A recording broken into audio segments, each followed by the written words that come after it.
420 हो जाएं सावधान। अब शुरू हुआ एक नया अभियान, कोई भी कहीं से घुमा सकता है ये नंबर 1811 4000। टोल में हो गड़बड़ और दाम भी हो बढ़कर,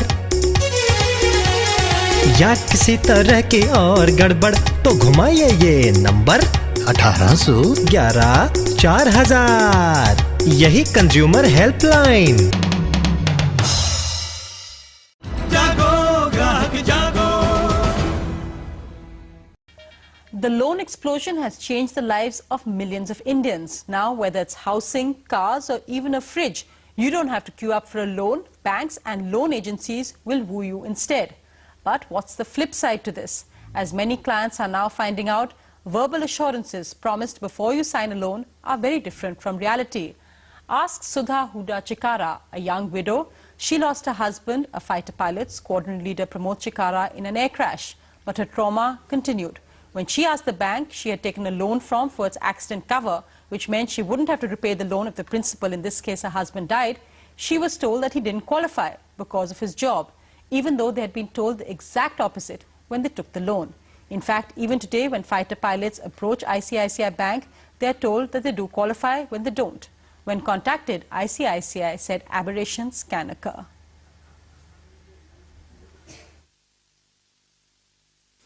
Like any other young couple, Sudha and Pramod had a dream, a house of their own. So 2 years after their marriage, in 2003, they began looking for a housing loan. And their search ended with ICICI Bank. Pramod, a fighter pilot with the Indian Air Force, was offered a loan of 12 lakh rupees and with it a personal accident insurance scheme. The deal sounded tailor-made for them. Safer. Pramod thought actually it was his idea that God forbid something happens to him, at least I won't have to pay back the loan. So that was the reason we went in for ICICI. When you ask a bank that why should we take it from you, why not HDFC or any other bank? So that's what they had told us. That seeing the nature of your job, you're a pilot and it's better for you, and we give accident insurance cover and things like that. I mean, they knew, of course, that your husband was a fighter pilot in the Air Force. We told them categorically that he's a fighter pilot and his profession is to fly. So we had found out, in fact, 2-3 days we spoke to the branch manager, we spoke to a lot of people that he being a pilot isn't covered. So they had told us, yes, he's covered, that's why we went in for this loan. The couple took up the offer. Life couldn't have been better. In 2005, Pramod was posted to the Nalia Air Base in Gujarat. There, on the 21st of March this year, squadron leader Pramod Chikara was on a training sortie with a young pilot in a MiG-21 trainer aircraft. The plane developed a snag and crashed. Neither pilot survived. Sudha, at that time, was 3 months pregnant.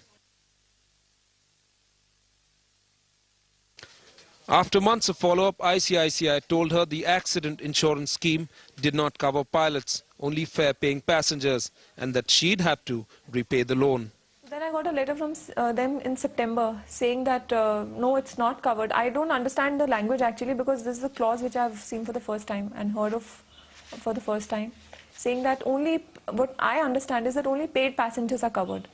Whereas at the time of the loan, they had told us that he being a pilot, in spite of his profession and because of his profession also, he's covered. He's under the insurance cover. In Mumbai, the top management of ICICI Lombard denied that people were being misled and claimed that all clauses and exemptions are explained to potential customers before they take any loan. And they very clearly specify, what is covered and, what is not covered as well. So, because the intention of the insurance company also is to make clear to the customer at the point of his considering the policy as to what the coverage would be. But then ICICI is being economical with the truth. In the past few days, pretending to be an airline pilot, I've called up asking for this very scheme, and I've been assured by most of them that this scheme does indeed apply to pilots. Only 2 lakhs out of the 12 lakh loan has been repaid so far, and Sudha has to pay back the balance. No, baby. She's not working. Her month-old son Shaurya now takes up most of her time. Shaurya too will only hear tales about his daddy and take heart that his father was loving and caring, and one who soared in the skies, yet did his best to make sure that his family was taken care of. It's a scary story, isn't it? But it could happen to you as well. Private banks spend hundreds of crores of rupees every year in advertising, trying to make you believe that you should take that home loan, that insurance policy, only from them. But the only way you can save yourself is that when you sit in that air-conditioned office, sip your cappuccino and listen to all that glib sales talk, please see the fine print as well. Because that illusion salespeople create for you is far removed from reality, as Sudha has found out. Because in cases like this, the devil is often in the detail. In New Delhi, Randeep Singh Nandal for NDTV. A story that could happen to the millions of Indians who are now really queuing up for loans. That's the question we're asking you on Verdict tonight. Banking nightmares. Do banks and their agencies go too far in chasing customers for loans? SMS us India space yes if you agree, or India space no to 6388. If you don't, you can also log on to ndtv.com and cast your vote on Verdict. Well, joining me for more now is the woman who this whole story is actually about, Mrs. Sudha Huda Chikara. She's fighting that loan battle, but hopefully now that it has been picked up by the media, there will be a favourable outcome. Also from Mumbai, Mr. Harsh Dungta of apnaloan.com, that's a private loan agency. With me in studio, Mr. S.K. Gautam. He's an expert on national banking, financial companies and insurance, also part of a national consumer helpline. Also with me, Mrs. Shanti Sharma. She identifies with Sudha's story. Her son Himanshu died tragically. He committed suicide after he was repeatedly harassed for motorcycle repayments by the bank he'd taken a loan from. We had also asked ICICI to join us, but none of the representatives said that they were available for a studio discussion. Let me start with you, Mrs. Sudha Huda Chikara. When you watch that story, when you relive almost the trauma that it's been fighting with this bank, what do you think is the biggest lesson you've learnt?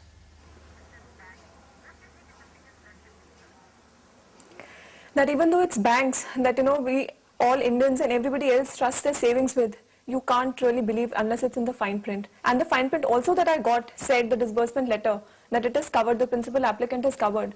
But I don't know what to believe and what not to believe.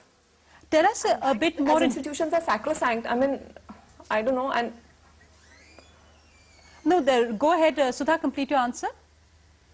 And ICICI being the biggest, ICICI is the biggest private sector bank, and if you can't trust their employees on what they're, making you believe, I'm really shocked that what else can we believe now?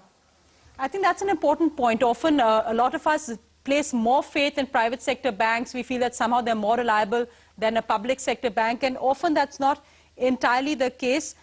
Tell me, Sudha, relive for us in detail the whole trauma of this housing loan. In fact, our correspondent told me that you haven't even actually got the house yet, which you had taken the loan for. Actually, this is a double-edged sword that's happened with me. The loan has not been, the insurance cover hasn't been sanctioned, and the house in Dwarka, all the societies, they haven't taken out the draw of lots because there's some case going on in Supreme Court, I believe. And the builder, he's absconding. He's wrapped up his office, his phone numbers are not working, and I have no clue as to when the draw is going to happen, which was supposed to take place in December 2004. So when you've been approaching ICICI, quoting your case, you've said that other fighter pilots have told you that, even our correspondent in the Rangat said that they're still being told that this insurance cover applies to them. What is the response you've been getting? Absolutely. People are clueless. In ICICI, people just say that it's not under us. When I told them that this is my case, they told me you go to Lombard. In Lombard, people say, no, this is not ours. If the bank is the one who's promised you a loan, it is their responsibility. You go and find out from them. Nobody takes responsibility. Nobody tells that who is the person who's actually going to, guide us in what exactly is supposed to be done. Even at the time of when I was supposed to get the claim in, registered with them, everybody just washed their hands off me that, no, it's not ours. How different was it, Sudha, when you and your husband were applying for the loan? Was it a complete contrast?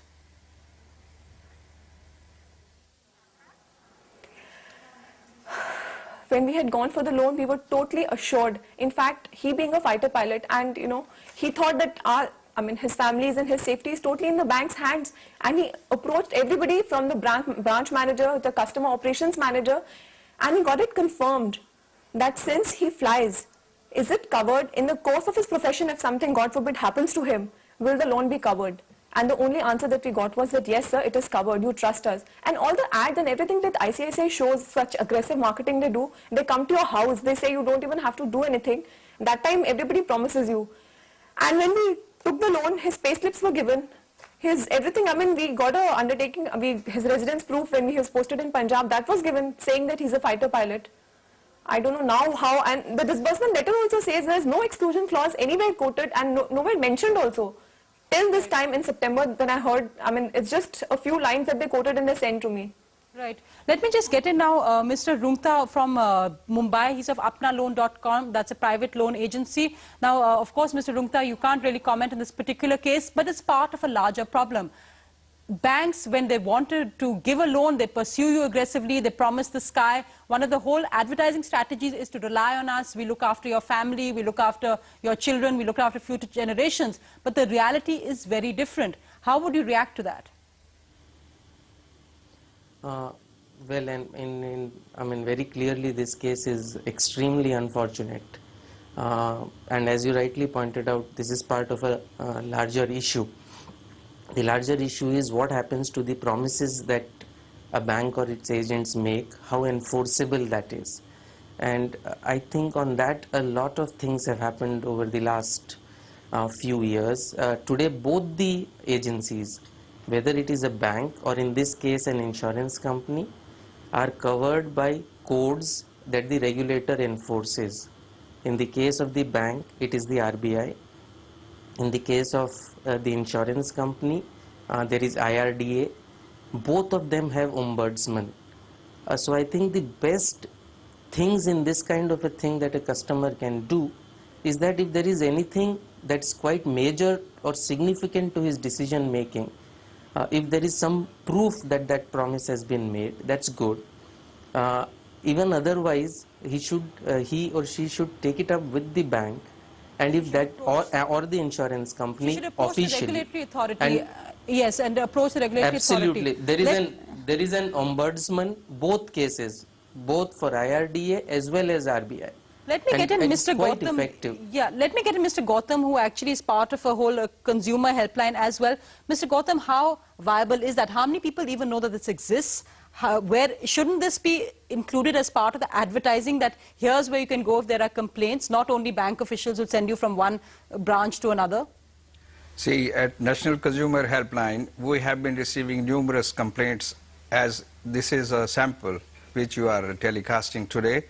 Most of the insurance companies, they show big things and they make very big promises, but when it comes to making payments at the time of eventualities, they find a scapegoat and telling that it is not admissible under this clause or that clause. So is it viable for her to actually go to a regulatory authority? Will she get justice through them? Actually, I don't know the background, because if she has approached every bank has a nodal officer, and that nodal officer is a representative of the chairman. So chairman takes a very realistic view, seeing the image of the bank which he is heading. In case the person approaches the nodal officer of the bank concerned, I am sure instead of going to any other authorities, say ombudsman, the case will be settled. Because most of the housing loans are insured against any accident or eventuality. And the person who was there, he was fighter pilot when he took the loan. But ironically, Mr. Gautam, then that's actually about publicity. The point is the bank doesn't want to look bad. But what about people like Himanshu Sharma, a person who perhaps didn't have a voice at that time, so the bank doesn't bother about him. After it becomes a media cause, then the bank comes to apologize, but it's too late then. No bank has come to this still haven't come. No, they never came. They never came. They even fought in the court also. So what has your experience been, Mrs. Sharma? My experience is very bad, because they should have come and apologized me, or they should have said something. No one has come. And I fought the case in the court. I won the case also. Even they threatened Mr. Ahsan Agarwal, justice. No, you don't give this judgment, otherwise you will go to the Supreme Court. So when you hear Sudha's story today, what do you feel? What would you tell people who actually go out for loans and think this is their way for a whole new standard of living or a whole new life? They should ask them, if we are not able to pay the loan back, then what will be the action of the bank? They don't tell. When they give, they lure the people, they give them loan. Even they give 3 loans to my son, when he is not able to pay a single one also. But they don't tell what they are going to do afterward also. If you don't pay the loan, this will happen to you. They don't tell. Mr. Rungta, how can we stop? I mean, I know some people have written in saying it's almost terrorism by banks. Everybody on their cell phones gets calls by people offering loans. It's always an entrapment, again, as some critics would term it. How can we actually put a break on it, have some realistic policing of this? I think again two issues here. One are collection practices in terms of how will you collect. I think Reserve Bank itself has come out with a code of conduct on collection practices, which is again enforceable by going to them if the bank itself does not do any follow-up on the complaints. Right. So I think we have moved a long distance from a situation 2-3 years ago when collection practices more closely resembled the Wild West than what it should be in a civilized society. That's one. Secondly, I think is also the issue that as borrowers, also we have a responsibility. I mean, when we borrow money, also we need to take a call on whether we are in a position to repay it or not. So I think both these are things, Well, in Sudha's those are case issues that need to be resolved. Yeah, in Sudha's case, of course, that's slightly different. But Sudha, I'd like to leave the last words with you tonight. We are hoping that, as Mr. Gautam put it, that the bank will react positively, especially when they see it's been taken up by the media. What are your final thoughts on this tonight? I just want to say that there's hardly any coordination between the different branches of the bank. It was just spoken that a nodal officer or some officer like that is there. Nobody has a clue. Even the bank officials are not ready to divulge any details or to, to direct you that who exactly are you supposed to approach. In fact, on the contrary, me and my mother-in-law, she's a widow herself, used to get threatening calls from ICICI collections department saying that at least pay 1 installment, pay 2 installments, then we won't call you. I mean, this is ridiculous. In spite of having the claim registered, and we used to tell them that, look, please find out from your insurance people, we have already got a claim registered. They're already looking into it, and they used to say, no, we have no clue, you tell us what is your claim number, who have you written a letter to, send us those letters. Right. So we were really harassed. Right, so I think really your story of individual harassment has much larger implications, something that all banks and loan agencies listening to this, and also consumers who are taking loans need to consider very carefully. Get everything in writing, read all the fine print, that's the larger message. But let's just see how you, the viewer, have voted in on our question. Do banks and the agencies go too far? Here's what the verdict is. Online as well as through SMS, 98% of you say yes, 2% no. That's the figure which has really gone up through that discussion. So an important sign there for banks to spend lakhs and lakhs of rupees on publicity. This perhaps is the worst publicity of all. Still ahead in India 60 Minutes, we'll move to some entertainment news. That's after this quick break.